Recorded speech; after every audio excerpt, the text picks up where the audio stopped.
Hey everyone, me Kevin here. So the Bond King just insulted Jerome Powell hugely, and you won't believe what he's calling for. It could be bad for the markets, but got some sage advice here. So the Bond King is, of course, the co-founder of PIMCO, legendary and billionaire investor, Bill Gross. His company runs over $2 trillion in assets for central banks, pensions, corporations, and sovereign wealth funds. And even though now he's retired, he's like 78 years old, he's got a lot of great insight because he's been through a lot of cycles before. And he talks about how monetary systems go through these three phases. And I'm going to speed up his letter a little bit that just came out. But start off with, he says, level one is hedge finance, which is kind of like people are like, okay, yeah, we want to make smart investments. We're going to analyze the fundamentals, but we're going to hedge. Level two is speculative finance. This is just like, I'm going to put my money in this because it's going to go up. And then number three is just straight up Ponzi finance, where the people putting money in are solely just paying people who want to get out, right? And so he kind of suggests and implies that in the last 10 years, we've gotten to Ponzi finance. His proof for this is historic price to earnings ratios for profitless companies, NFTs, meme stocks, and cryptocurrencies is all the proof you need that we have graduated from hedge finance to speculative finance to straight up Ponzi finance. And he's got some big things to say about this. But first, before he slams the Fed and gives some advice, he says, look, you can't tell me that going from $75 trillion in debt in the country to now, and this is everybody's debt levels included, right? Outstanding credit, not just the government, but of people and businesses. And seeing that balloon from $75 trillion to $90.5 trillion, you can't say that that is natural and that is okay. This is his argument. He says it's unreasonable to expect this to be normal. And so he says the big culprits of this sort of expansion of credit are really politicians and the Federal Reserve, whom he calls completely ignorant.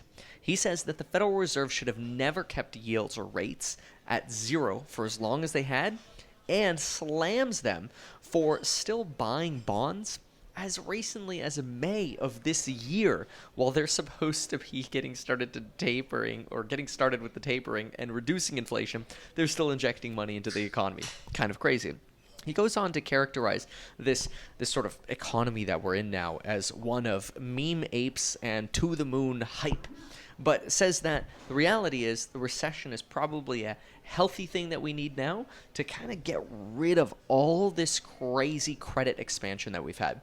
This reminds me a lot of Ray Dalio's deleveraging cycle. And I kind of think to myself a little bit, and I've been talking to course members about this pretty regularly, about how we've taken my own personal debt from a relatively high figure, somewhere around maybe $15 million, to under $4 million in total now, and that's because I've sold off a lot of real estate, and now I'm using that cash to prepare to buy real estate back, whether through the Series A that we're launching in August. You can go to metkevin.com/Series A to sign up to learn more about that when we announce. We're expecting to announce around August 1st, so stay tuned for that.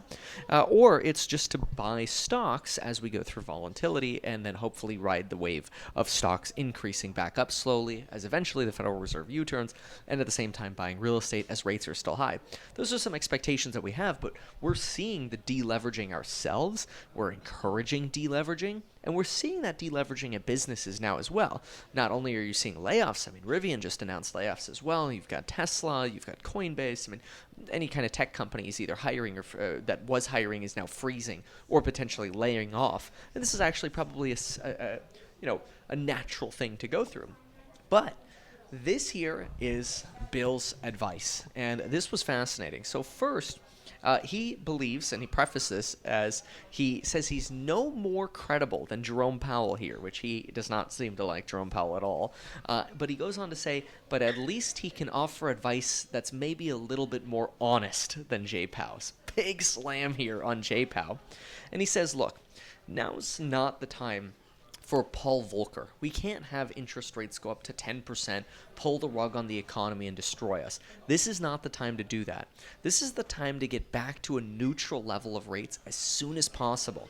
We don't want to just cold turkey the markets here because we've become so addicted to cheap credit. So now's not the time for Paul Volcker, he says.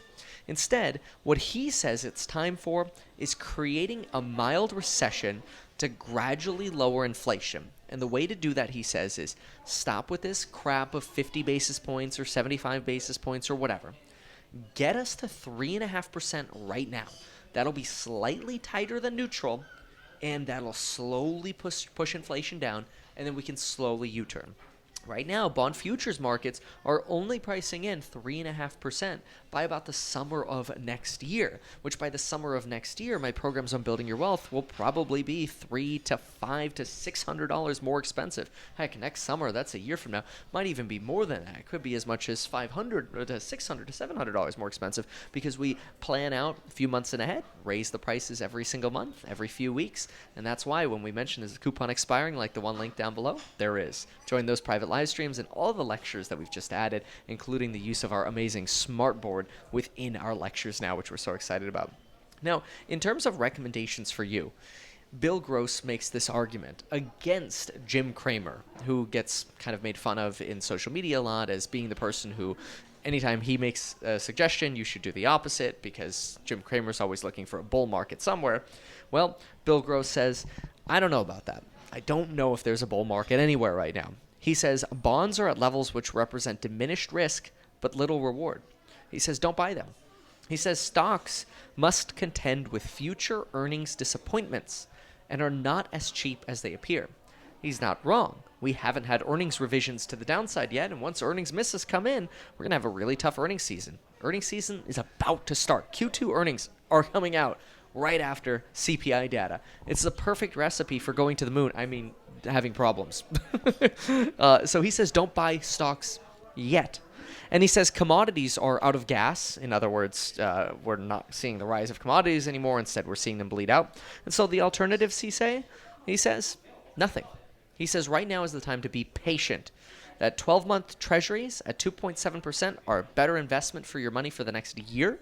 And basically, be patient. Personally, I don't know how I feel about the idea of not being in the stock market for 12 months from now, because I feel like if I'm investing now during these hard times, in 12 months from now, and certainly 24 months from now, it should be pretty dang green. Who knows?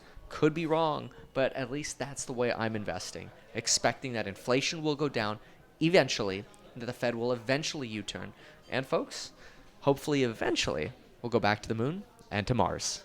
Thanks for watching, folks. Make sure to subscribe. Check out the courses linked down below, and we'll see you in the next one. Bye.